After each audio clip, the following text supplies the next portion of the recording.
Good afternoon. It's Thursday, and it's time for the Leadership Lounge Book Club. Woohoo! I'm your host today, Chris Duncan, and I'm joined by my colleagues Alan Edwards, Shannon McCoy, and Jay Jacobson. Yeah, and welcome to everyone out there in internet land. Thank you for being here. We really appreciate your time being with us. The Leadership Lounge Book Club is sponsored by Sedaris Agency. Sedaris Agency helps business owners that feel like they're stuck get unstuck, whether it's scaling your business up or getting back to dinners with family, or ideally both. Thank you, Sedaris Agency, for your sponsorship. Indeed. Thank you. The Leadership Lounge exists to keep us all accountable for our reading goals, as everybody knows, and honestly, to make sure that we finish the books that we say we're going to read and have some topical conversation surrounding that. If you're new or just joining us, we meet every Thursday at noon Pacific time. We meet for approximately 30 minutes. We try to keep it short, sweet, and to the point. If you're watching on YouTube. Well, actually, we're having a technical problem today, and I don't think we're getting to YouTube. Okay. So SOL for YouTube, but maybe try LuTube. It's supposed to be more reliable, kind of an up-and-comer, a little different, but trendy.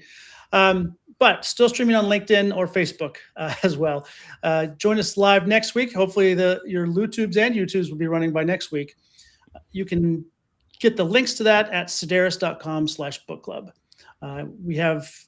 Once you sign up, you'll get meeting links and reminders. That's on the website, sedaris.com, CDAERIS.com/book-club. Before we get started on the book club, Alan, do we have any rules we need to cover? We have exactly one rule, and it is the first rule, which is we always talk about book club. Okay. Easy peasy, right? Try to remember that. All right, let's get into it. We were reading this week chapters 21 through 40 of This is Strategy, Making Better Plans by Seth Godin. And our assignment was to bring at least one best and least favorite chapter and a why for our conversation. So who wants to go first? Always debated question. I'll go with my best, my most favoritist one. Was 25 for me, which is Where's the Meter? I like this one only because it was short, sweet, and memorable. This one was, let's see. The experiment was what happens if you put a power meter on the front of somebody's building versus the back of somebody's building, talking about how this impacts systems and I guess behavior of people in the systems. People with electrical meters on the front of their building had 1/3 less electricity usage than people with the power meter on the backside.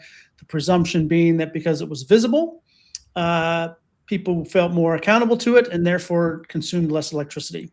So for me, that was a direct translation into KPI and metrics in the sales world, where if it's not reported, it ain't getting done. I felt the same thing. I didn't quite know how he was tying it into strategy. I agree with it. It's a conversation we have amongst strategy.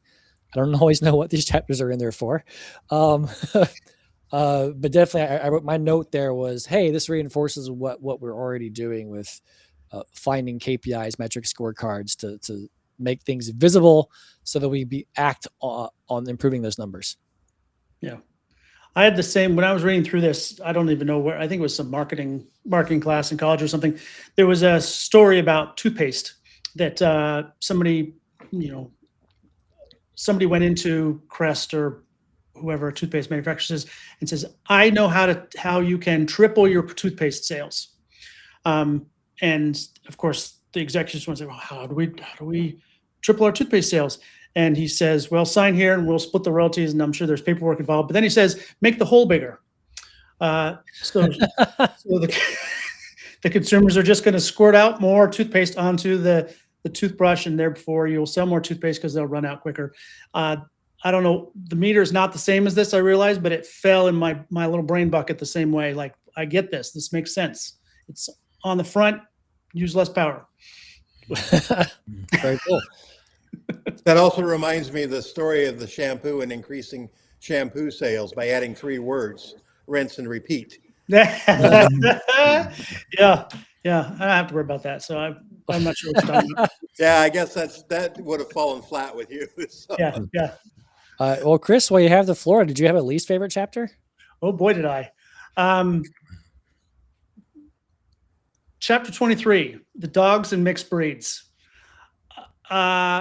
I think it's a really interesting point about labels, but other than that, I felt like I just kind of was left hanging. This chapter ended abruptly, and I'm not quite sure what the point was. Yeah, so he talks about how essentially all breeds of dogs are actually mixed breeds, but because some certification body has said, "Oh, this is officially a Cocker Spaniel, and that's desirable because they look like this and act like that," suddenly they have value. Mm-hmm. Now, I can almost see what he's hinting at from a business perspective, but he does not quite connect the dots. And I think from if we're talking about systems perspectives, I don't know how this fits in there either.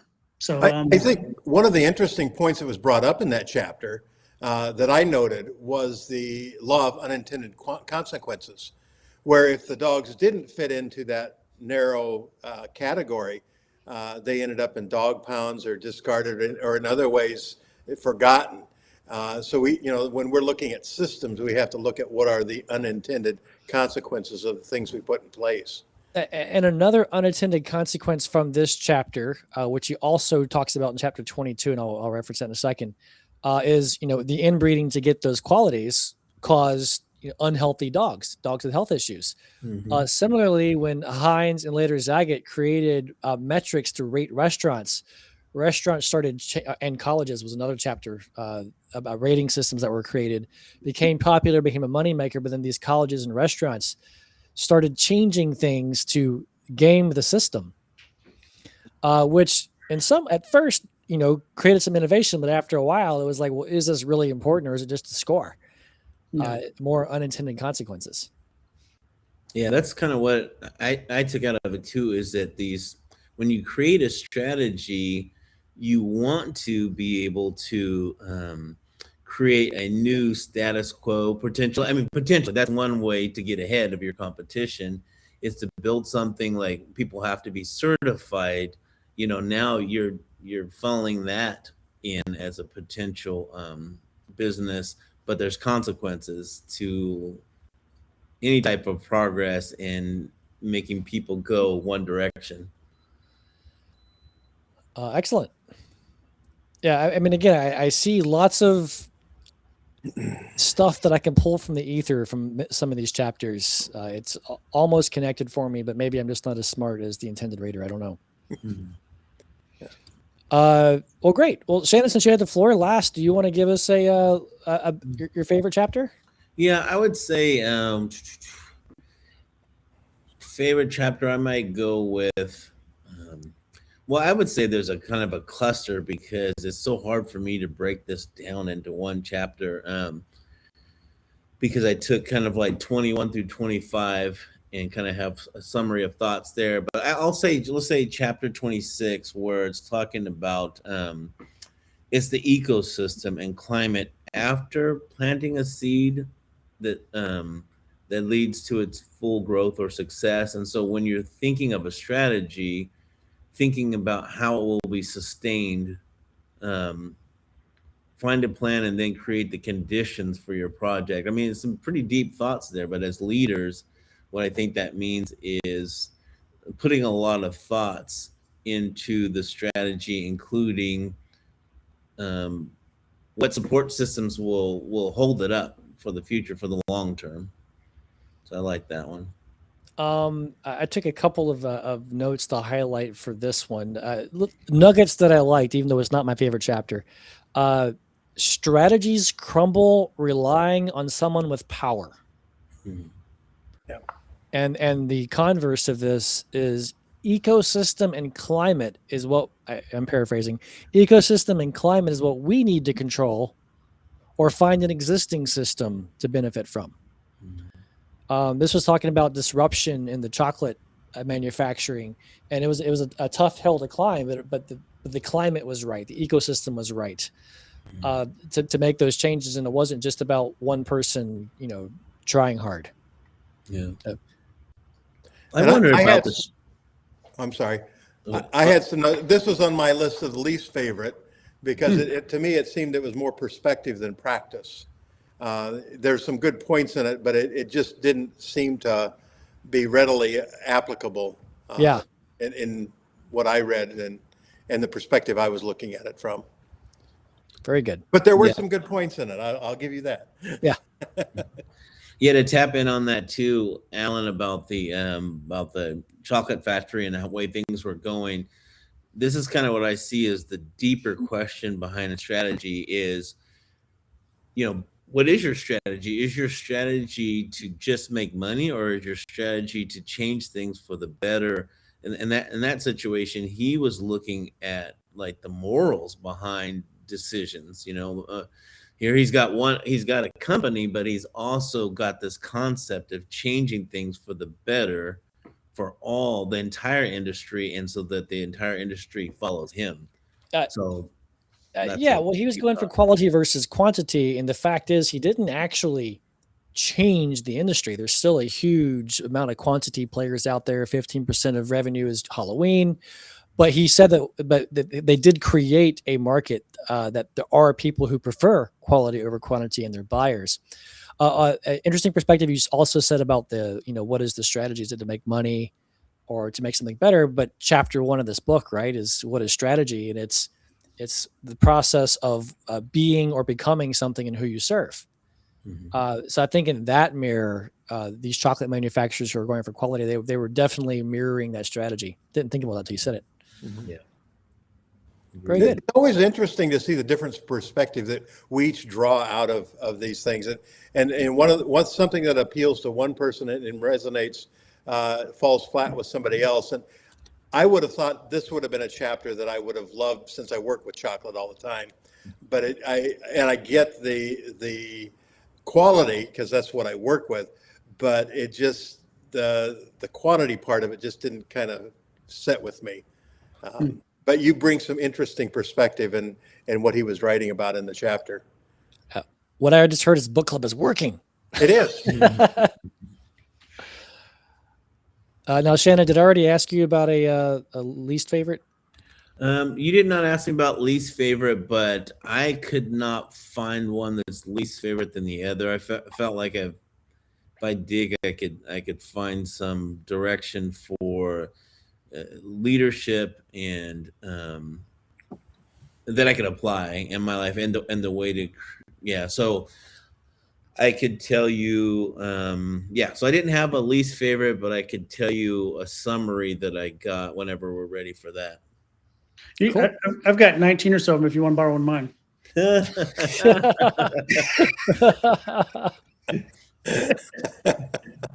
Yeah, it's different for everybody for sure. I think for me, what I've got out of the chapters, like let's say 21 through 25, if I meld them together and thinking from a coach's perspective, a leader's perspective, I start thinking about what are the questions that I can create out of all these chapters, right? So thinking ahead like a true visionary leader, what trends, where are the trends headed?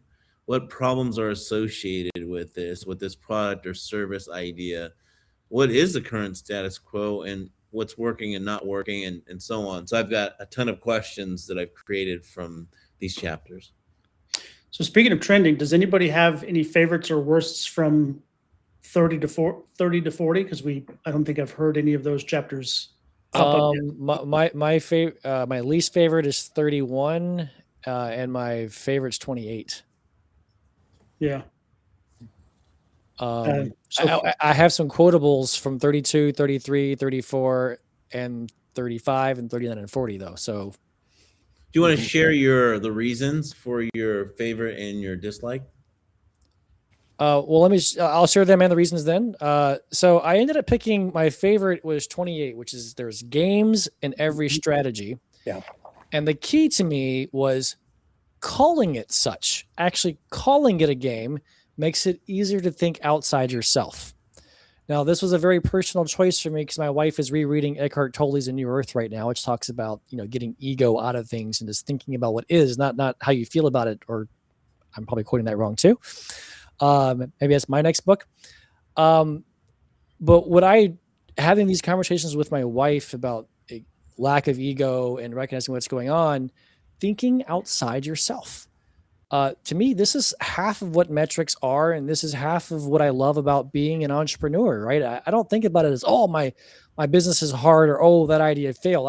I've never thought about it that way. It's always been like, okay, I can tweak this lever, I can change this thing. It's always been gamified in my mind. And again, I hadn't put that into words. In fact, my wife teases me because when I go home, I play a video game and what's the video game about? Managing systems. Yeah. Those are my favorite video games. Are you farming? I'll do those things, Sims. Yeah. So that's why 28 was my favorite, because it was relevant to other life conversations I'm having. Mm-hmm. And I just realized that's what I'm doing. I'm playing video games in real life, and I love it. Now, my least favorite was 31. There is a method. Mm-hmm. He starts off strong with strategy before the job, strategy before the work. I love that. You got to connect your goals to our insights. Okay, that's getting a little more murky to me. And then he rattles off 17 questions. Yeah. Mm-hmm. And I'm like, dude, like, whoa, what are we aiming for? What is this about? Is it really 17? It's not 16. It's not 18.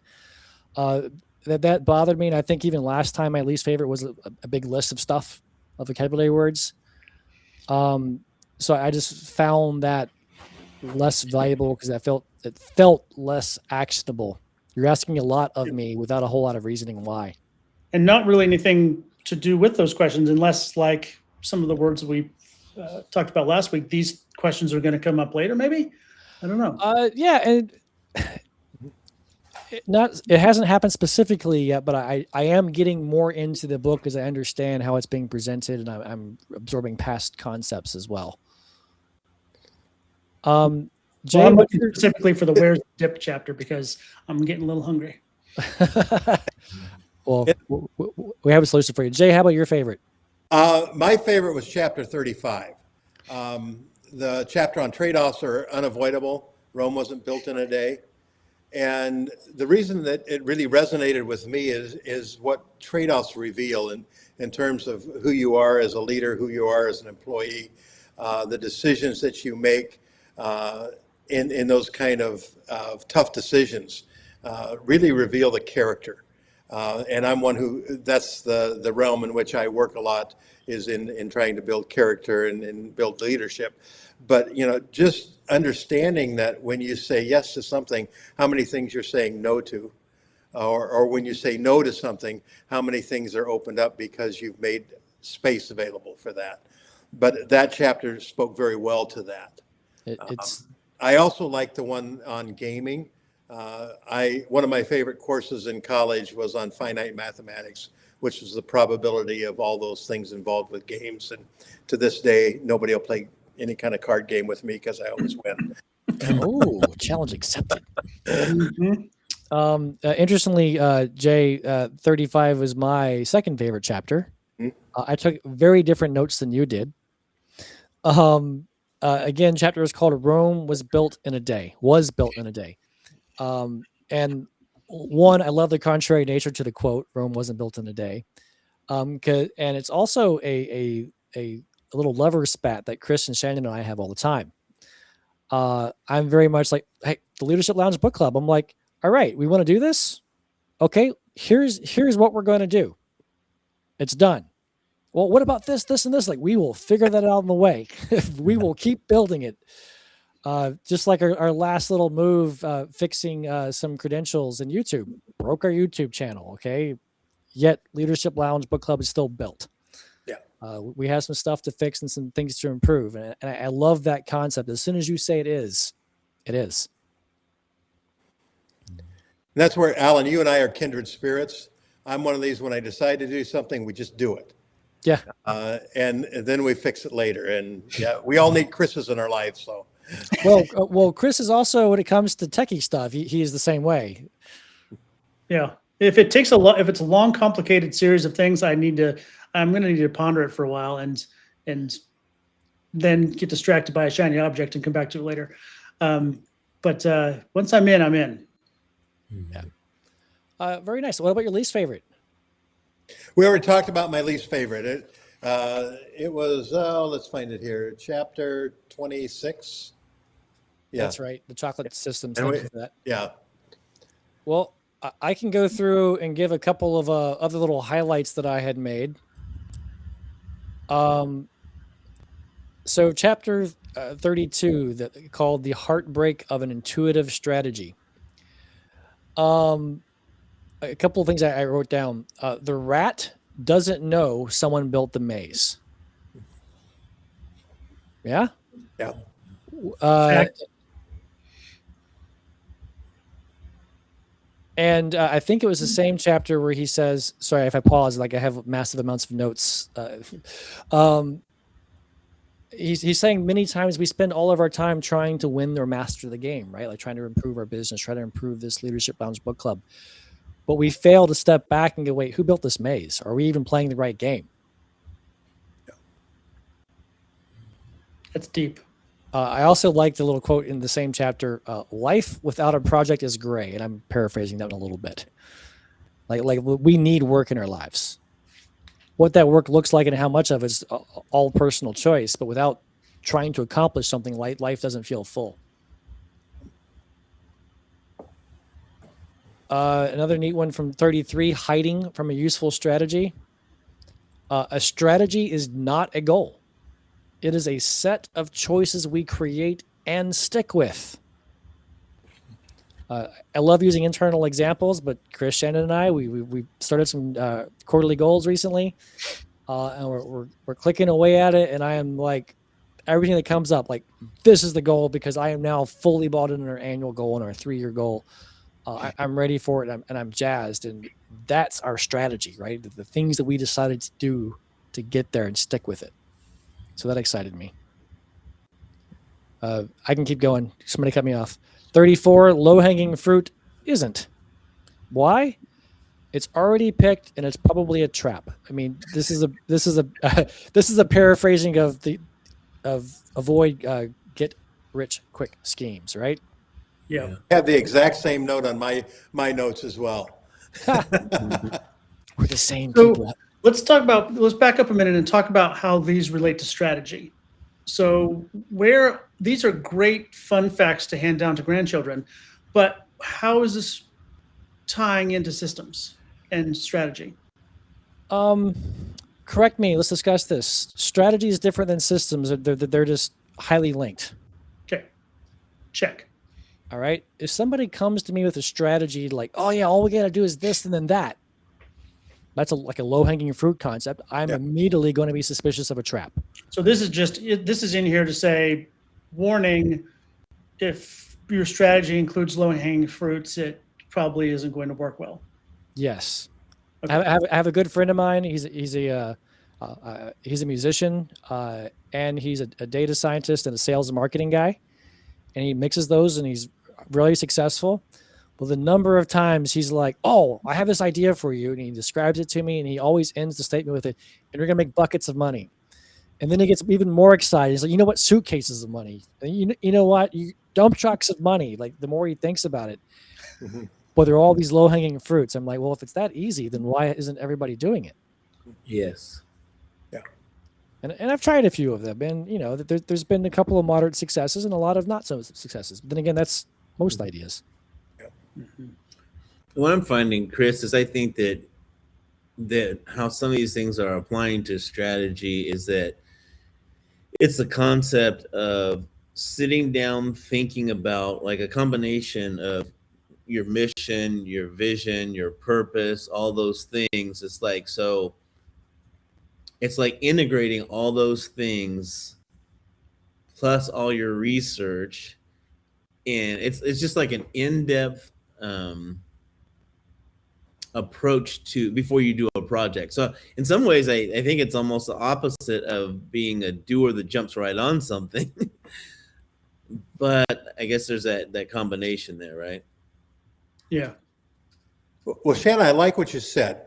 When you were talking about the mission and the vision, and we layer that in with a board game, if you think about that mission and the vision as to the board and the pieces and the rules, and then we take the strategy as to how we're personally going to play that game based on the mission, the values, and the structure. I think that's the big difference between strategy and mission. But I think you nailed it in talking about those things as a foundation to the strategy before we develop how we're going to play the game. Very good. We are getting short on time. Shannon, do you want to give us our next assignment and our outro? Yeah, it looks like we want to decide how far we want to read this next week, more or similar to what we just covered. So we have chapters. We decide that we want to do 20. Do you want to do 30, 40? Any thoughts? The contemplation was at the rate we're going, it's going to take, what would we calculate, 6 years? 3 months. Oh, 3 months, pardon me. 3 more months. 3 more months. But my opinion is that there's a lot of content in the 20 chapters. I also buzz through it, but then we have to pick our favorites out of 60 chapters instead of just 20. Yeah. Well, and by having a slightly wider number of chapters to choose from, we also might get a little more different people covering different chapters instead of more grouping the same favorites and least favorites. Good point. Because hopefully we're all reading all the chapters anyways. And so I was leaning toward 40 chapters. By the way, the next 40 chapters is not a 1 over 2 minutes, and many of them are under 1 minute. So we're coming up to a short section. Yeah. I felt like you broke some records on this. 4.5 minutes of chocolate. Yeah. The chocolate and the heartbreak one was long too, I believe. Yeah. It's like, I'm still reading. Well, when you throw 17 questions into one chapter, it's going to be longer. Yeah. Just get them all on paper. Okay. So Jay, what are your thoughts? I am good with 30, 40 chapters. I'm finding my notes are longer than the book, though. Yeah. Okay, should we give that a try? 40? Meet in the middle there, do 30. Try to see what 30 looks like for us. Okay. Chapters. I heard 340s. 40. I'm okay with 40 if they're that short. I haven't looked ahead yet. I haven't had time, but I think we can do that. Yeah, maybe we'll just have to decide week to week. Let's go with 40. 41 to Okay. 81. Smack the gavel. All right. Okay. All right. Well, let's do that. Next week, we'll cover chapters 41 through 81. And let's come to the book club next week prepared to discuss our least and most favorite chapters, and most importantly, why. So thank you, everyone, for your thoughtful comments. And that's it for the Leadership Lounge. Thank you for Jay, you being here. Thank you, Alan and Chris, for hosting. And Thanks, our everyone. sponsor, Sedaris Agency. Looking forward to see you guys next time. All right, bye, guys. Take care. Same time, Thursday, noon Pacific. Mhm. All right. Hopefully on YouTube and LoseTube also. Yeah. All right, guys. Bye. Bye-bye.